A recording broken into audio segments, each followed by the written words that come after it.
لكن بالتأكيد غرفة الإعلام كوعاء كمظلة هي تعبر عن مشاكل وأزمات ومحن قنوات فضائية خاصة بتعاني، وبتملأ الفراغ اللي احنا بننتظر إلى أن يتم تشريع القانون المتعلق بالإعلام وتولد الهيئة أو المجلس الأعلى للإعلام اللي هيبتدي يلعب الدور المتعلق بتطبيق ميثاق الشرف وإنه يبقى يلعب الدور بالإشراف على الإعلام بالكامل.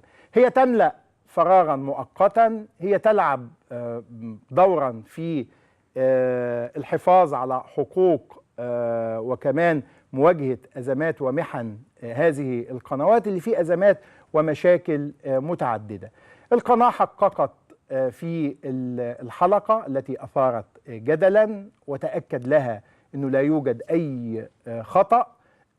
غرفة الإعلام أصدرت القرار اللي أصدرته اليوم بوقفنا لمدة أسبوع ووقفي شخصيا لمدة أسبوع. البعض كان ممكن يتعامل مع القضية وإيه يعني أسبوع؟ ما احنا في يومين ثلاثة أجازة وفي بعدها يعني داخلين على بدايات رمضان، كل سنة وانتم طيبين.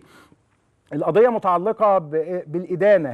هذا البرنامج تعبنا فيه كثيرا، وهذا البرنامج اللي أتحدث عنه مش فوق الجميع. لو في أي خطأ ارتكب بعد تحقيق، يعني لو في لجنة كده قامت بالتحقيق في الوقائع اللي تمت وهذه اللجنة طلعت بنتيجة ان هذه النتيجة هي ان البرنامج فعلا كان مسؤولا عن الأزمة، يعني هنا لو تم إعمال القواعد المتعلقة بكيفية